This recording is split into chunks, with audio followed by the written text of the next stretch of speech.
গোপাল খুড়োর কাছে প্রায়ই আমরা পাড়ার জনা কয়েক ছেলে মিলে গল্প শোনার বায়না ধরি। সেদিনও গল্প শোনার আবদার করে বসলাম। বাইরে ঝিরঝির করে বৃষ্টি পড়ছে। গোস্বামীদের আট চালাতে বসে আছি আমরা দুজন আর গোপাল খুড়ো। এমন সময় দেখলাম ভূষণ একটি হাতে ছাতা আর একটি হাতে একটা ঠোঙায় করে কি যেন নিয়ে এদিকে এগিয়ে আসছে। কাছে এসে ছাতাটা আটচালার এক কোণে দাঁড় করিয়ে রেখে তারপর আমাদের কাছে এসে বসলো সে। ঠোঙায় করে কি এনেছিস রে ভূষো? ভূষণ ভীষণ চটে গিয়ে বলে উঠল, তোকে কেন বলবো রে বেনো? ফের যদি ভূষো বলবি তো মেরে তোর নাক ফাটিয়ে দেবো। বাহারে, তোর নাম তো ভূষণ, একটু ছোট করে ডাকলাম আর কি, এতে চটে যাওয়ার কি হলো? দেখলাম এই বৃষ্টির দিনের আসরটা বুঝি মাটি হতে বসেছে। আমি তাড়াতাড়ি বললাম, রাগ করিস না ভাই ভূষণ, জানিসই তো ও একটু অমনি। তা কি এনেছিস ঠোঁয়ায় করে? গন্ধে যে জিভে জল এসে যাচ্ছে। আমার কথায় ভূষণের মনটা খানিকটা নরম হলো। এমন বৃষ্টির দিন বেরোনোর সময় দেখলাম মা ফুলুরি পাচ্ছে। আমায় বলল সকলের জন্য এক ঠোঙা ফুলুরি নিয়ে যেতে। আমিও ভেবে দেখলুম গোপাল খুড়োর মুখে গল্প শুনতে শুনতে ফুলুরি খেতে বেশ ভালোই লাগবে, তাই সববার জন্য নিয়ে এলাম। নে নে খেয়ে দেখ। ভূষণ হাত বাড়িয়ে ফুলুরির ঠোঙাটা আড্ডার মাঝখানে রাখে। গোপাল খুড়ো এতক্ষণ চুপ করে আমাদের কথা শুনছিলেন। তারপর খানিকক্ষণ কি ভেবে বলে উঠলেন, ধলেশ্বরী নদীর তীরে জঙ্গলের কথা শুনেছিস কখনো? এসব গাঁজাখুরি গল্প চলবে না খুড়ো, ভালো কোনো গল্প বলতে হবে। আমি গাঁজাখুরি গল্প বলছি, এ কথা তোকে কে বললো রে? খুড়োর গম্ভীর স্বর শুনে একেবারে চুপ হয়ে গেল বিনয়। ব্যাপারটা সামলে নিতে আমি বলে উঠলাম, নিজেদের মধ্যে রাগারাগি না করে একটা কাজ করো, খুড়ো তুমি গল্প শুরু করো তো।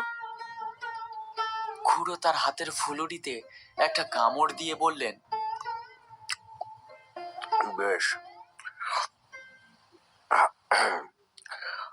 আমি আজ তোদের একটা সত্যি ঘটনার কথা শোনাবো। অবশ্য আমার নিজের চোখে দেখা ঘটনা নয়, ঘটনাটি আমি শুনেছি আমার নিজের ছোট মামার কাছে। আমি তোদের ঘটনাটি আমার মামার মুখে যেভাবে শুনেছি ঠিক সেইভাবেই বলছি। ও মন দিয়ে শুনবি সবাই। আমরাও অত্যুৎসাহী ছেলের দল ঘাড় নেড়ে সম্মতি জানালাম। খুড়ো গল্প শুরু করলেন। সেবার খুব বৃষ্টি হয়েছে মামার বাড়ির গ্রামে। জেলেরা নদীতে মাছ ধরতে যেতে পারছে না, সকলের জন্যই বিশেষ সতর্কতা জারি করা হয়েছে। আমার ছোট মামা মাছ ধরতে খুব ভালোবাসতেন, আর ভালোবাসতেন শিকার করতে। সেই শিকার করার নেশা তার আজও আছে। একবার তো, যাকে সে গল্প না হয় আর একদিন বলবো। আজ যা বলতে বসেছি সেটাই বলি। গ্রামের পাশ দিয়ে বয়ে চলা শীর্ণকায়া নদী ধলেশ্বরী। এমনিতে সে শান্ত হলেও বর্ষায় তার ভীষণ রূপ দেখে গ্রামবাসীরা আতঙ্কিত হয়ে পড়ে। তেমনই এক বর্ষার রাতে আমার ছোট মামা ও তার বন্ধু ঠিক করলো ধলেশ্বরী নদীতে মাছ ধরতে যাবে। মামা বললেন, আমি মাঝ নদীতে মাছ ধরবো, তুই যদি রাজি থাকিস তো বল। মামার বন্ধু হরিশ বলল, আমি রাজি, কিন্তু মাঝ নদীতে যাব কিভাবে? কোনো নৌকা জোগাড় করতে হবে তো। সেজন্য চিন্তা কি, আমাদের গায়ের নিতাই মাঝি আছে তো, সে শুনেছি অনেক রাত অব্দি খেয়া পারাপার করে। এইরকম খানিকক্ষণ আলোচনার পর স্থির হলো সেদিন রাতেই দুজনে মাছ ধরতে যাবে মাঝ নদীতে। রাত ঠিক 12টায় দুজনে বাড়ি থেকে বের হয়ে নদীর ঘাটে এসে উপস্থিত হলো। কুলকুল শব্দে বয়ে চলেছে নদীর জল। বর্ষায় নদীর জল কানায় কানায় পরিপূর্ণ। মামার তখন বয়স কম, এই বয়সে মনে হয় সব পারবো, কোনো কিছুই আমাদের দমিয়ে রাখতে পারবে না। ছাতা মাথায় দুজনে এদিক ওদিকে তাকিয়ে দেখতে লাগলো। কিন্তু কোথাও একটা নৌকা দেখতে পেল না। এই কই রে পরিতোষ, এই কোনো নৌকা যে চোখে পড়ছে না। তাই তো দেখছি, কিন্তু মামার কথা শেষ না হতেই অন্ধকারের মধ্যে অনেক দূরে একটা ডিঙি নৌকা ভেসে উঠল।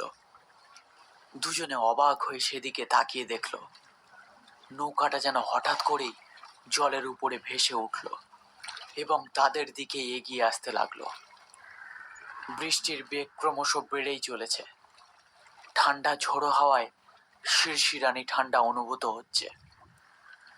নিতাই মাঝি তার নৌকা থামিয়ে ফ্যাঁস ফ্যাঁসে গলায় বলে উঠল, বাবুরা, এই ঝড় বৃষ্টির রাতে কোথায় চললে গো? দুজনে এই গলা শুনে একটু ভয় পেয়ে গেল। তারপর আমার ছোট মামা বলল, মাছ ধরতে যাবো গো নিতাইদা, মাছ নদীতে যাব, এই নিয়ে যাবে আমাদের? এই ঝড় বৃষ্টির রাতে মাছ নদীতে গিয়ে মাছ ধরবে? তোমাদের কি প্রাণের ভয় নেই গো বাবুরা? তাছাড়া ওদিকে ঘন জঙ্গল। এই তোমার অত কথায় কাজ কি বাপু? তোমাকে পয়সা দেব, তুমি আমাদের নিয়ে যাবে, ব্যাস কথা শেষ। এখন চলো দেখি, ভোর হওয়ার আগে সব মাছ ধরে ফেলতে হবে। আর একটা কথা, এই জেলেরা যেন এ কথা খুনাক্ষরেও জানতে না পারে। নিতাই মাঝি কোনো কথা বলল না। হরিশ আর আমার ছোট মামা দুজনেই উঠে বসলো নিতাই মাঝির ছোট ডিঙি নৌকায়। আকাশ কালো মেঘে ঢাকা, তাই ঘন অন্ধকারে তারা যে কোন দিকে চলেছে তা ঠাউর করতে পারল না। একটানা বৃষ্টি হয়েই চলেছে। নিতাই মাঝি এক মনে নৌকার দাঁড় পেয়ে চলেছে। ওরা দুজনে গা ঘেঁষাঘেঁষি করে বসে আছে নৌকার পাটাতনের উপরে।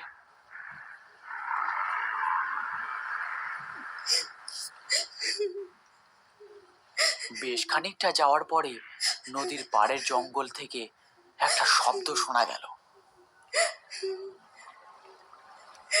কান্নার শব্দ।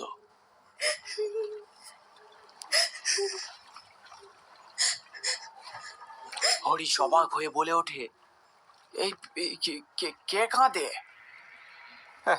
এই ঝড় বৃষ্টির রাতে ঘন অন্ধকারে জঙ্গলের মধ্যে আবার কাঁদবে কে? তুই ভুল শুনেছিস।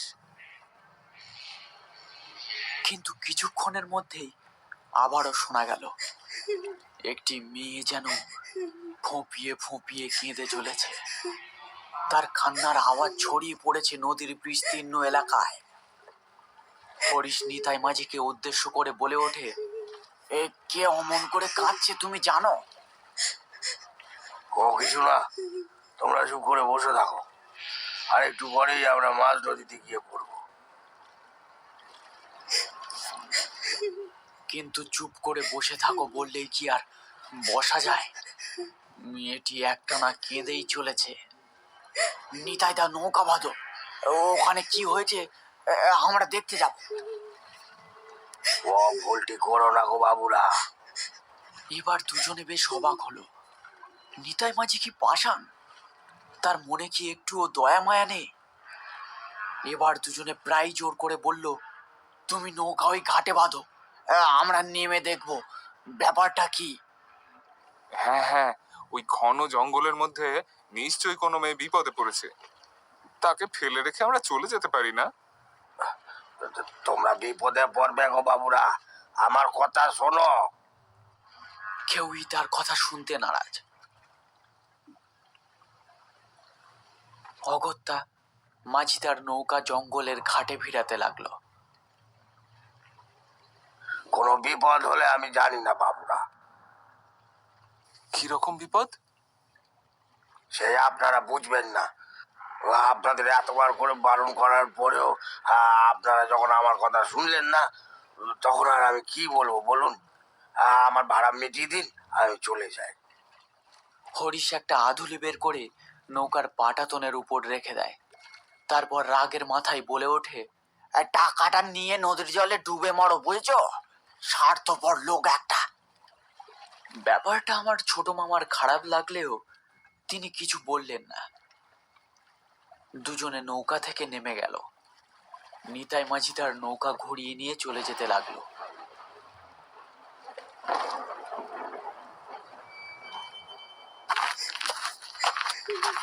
কান্নার আওয়াজটা খুব কাছেই কোথাও থেকে আসছে বোঝা গেল। অন্ধকারের মধ্যে তারা পথ চলতে লাগলো। মাছ ধরার কথা দুজনে বেমালুম ভুলে গেছে। খানিকটা এগোতেই তারা দেখলো একটা পরিত্যক্ত বাড়ি। সেই বাড়ির ভিতর থেকেই কান্নার শব্দ আসছে। এই জঙ্গলের ভিতরে এই পোড়ো বাড়িতে মেয়েটাকে ফেলে রেখে গেছে কেউ। চল এগিয়ে গিয়ে দেখি ব্যাপারখানা কি। দুজনে মিলে এগিয়ে গেল সেই পরিত্যক্ত বাড়ির দিকে।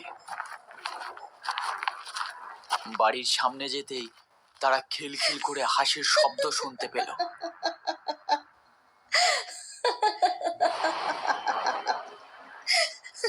এবার সেই হাসির শব্দ শুনে তাদের বুকের রক্ত হিম হয়ে গেল।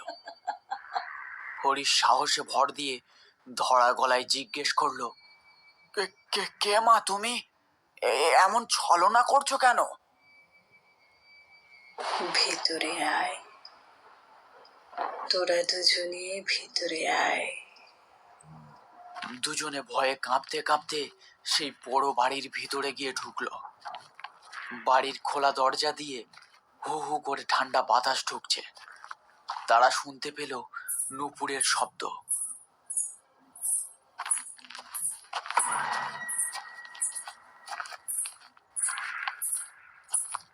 অন্ধকারে কোনো কিছুই ঠাওর হচ্ছে না, শুধু নূপুরের শব্দ অনুসরণ করে তারা চলেছে। তারা মন্ত্রাবিষ্টের মতো সিঁড়ি দিয়ে উপরে উঠছে। কারো মুখে কোনো কথা নেই। সামনে কোনো অদৃশ্য শক্তি যেন তাদের টেনে নিয়ে যাচ্ছে। তারা সেই বড় বাড়িটার ছাদে দাঁড়িয়ে গিয়ে পৌঁছলো।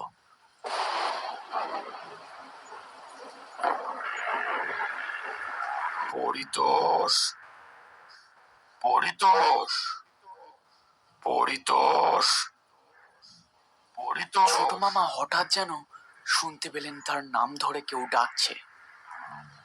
সম্বিত ফিরে পেতেই মামা দেখলেন সেই বাড়িটার ছাদের উঁচু পাঁচিলের উপরে দাঁড়িয়ে রয়েছে তারা। মামার চোখের সামনেই ছাদ থেকে জঙ্গলের মধ্যে ঝাঁপ দিল হরিশ। ভয়ের চোটে মামার মুখ থেকে কোনো কথা বের হয় না।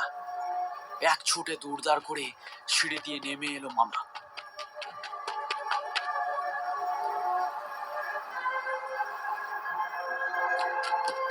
এরপর দৌড়ে পৌঁছে গেল নদীর ধারে।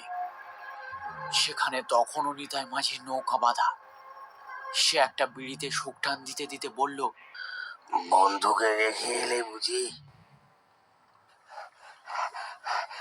তুমি সব জানতে নিতাই দা, তাহলে তাহলে তখন কেন বলনি?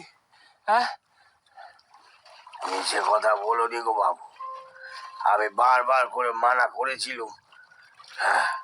ও এভাবে সবাইকে পথ ভুলিয়ে নিয়ে যায়। তারপর তোমার কথা শুনলে আমি হরিশকে হারাতাম না। হরিশ রে। তারা দুজনে ছোটবেলার বন্ধু। আজ শুধুমাত্র তাদের হঠকারিতার জন্য এমনটা হলো। তোমাদের তখনই বারণ করেছিলুম, কিন্তু তোমরা আমার কোনো কথাই শুনলে না। নিজেদের বিপদ নিজেরাই ডেকে আনলে গো বাবু। ছোট মামা অবাক হয়ে কিছুক্ষণের জন্য জলের দিকে তাকিয়ে রইলেন। তারপর বললেন, কিন্তু আমার নাম ধরে ডাকলে কে? আর সেই মেয়েটি বা কে, যে নুপুরের শব্দ অনুসরণ করে আমরা মৃত্যুর দিকে চলেছিলাম? সে কি চায়? মেয়েটির নাম রুক্মিণী, ওই বাড়ির একমাত্র কন্যা। ওর বাবা ছিল একজন মাঝি। মেয়েটির বয়স যখন মাত্র 10 বছরের, তখন তার সম্বন্ধ করে বিয়ে ঠিক হয়। মাঝি হলেও নিজের সামর্থ্য অনুযায়ী তার বাবা অনেক ধুমধাম করে মেয়ের বিয়ে দিয়েছিলেন। কিন্তু মেয়েটির কপালে বোধহয় অন্য কিছুই লেখা ছিল। তার স্বামী ছিল পাগল। বিয়ের দিন রাত্রে সে কথা জানতে পারে রুক্মিণী। বাবা মায়ের একমাত্র সন্তান সে। তার এমন করুণ পরিণতির কথা জানতে পারলে তার বাবা মা খুব কষ্ট পাবে, সেই ভেবে সে চুপ করে যায়। কিন্তু কিন্তু তার পাগল স্বামী সে কোনো কিছু না বুঝেই মেয়েটির উপর অত্যাচার করতে শুরু করে সেই রাতেই। আর এই করতে গিয়েই হঠাৎ করে মেয়েটির হাতে মারা পড়ে তার স্বামী। রাগে দুঃখে অসহায় হয়ে রুক্মিণী বাড়ির ছাদ থেকে ঝাঁপ দেয়। তখন এমন জঙ্গল ছিল না, কিন্তু মেয়ে জামাইয়ের এমন করুণ পরিণতির পর তার বাবা মা আর এই বাড়িতে থাকতে চান না। তারা এই বাড়ি ছেড়ে অন্য কোথাও চলে যায়। তারপর ধীরে ধীরে এখানে গজিয়ে ওঠে এই ঘন জঙ্গল।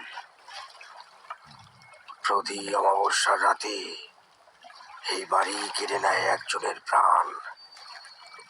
আমি তোমাদের বারণ করা সত্ত্বেও যখন জোরপূর্বক তোমরা ওখানে গেলে, তখনই বুঝলাম নিয়তি তোমাদের টেনে নিয়ে যাচ্ছে। সেখানে আমার আর কিচ্ছু করার নেই। প্রতি অমাবস্যায় কোনো না কোনো পথিক ওই নিয়তির কবলে পড়ে ওইখানে প্রাণ হারায়।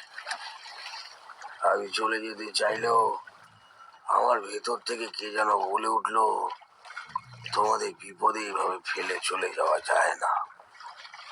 আমাকে সকলেই তাহলে ভীরু কাপুরুষ বলবে। তাই আবার ফিরে এলাম জঙ্গলের ঘাটে। মনে মনে ভাবলাম, যদি নিয়তিকে জয় করে কেউ ফিরে আসে, আমি তাকেই পার করব। এইসব আলোচনা করতে করতেই নৌকা ঘাটে এসে লাগলো। ঘাটে নেমে ছোট মামা বাড়ি ফিরে এলো। তখন ভোরের আলো ফুটতে শুরু করেছে। বাড়ি ফিরে বিছানার শুয়ে সেদিনের সেই বাড়িটার কথাই ভাবতে লাগলো ছোট মামা। হঠাৎই তার মনে পড়লো তার নাম ধরে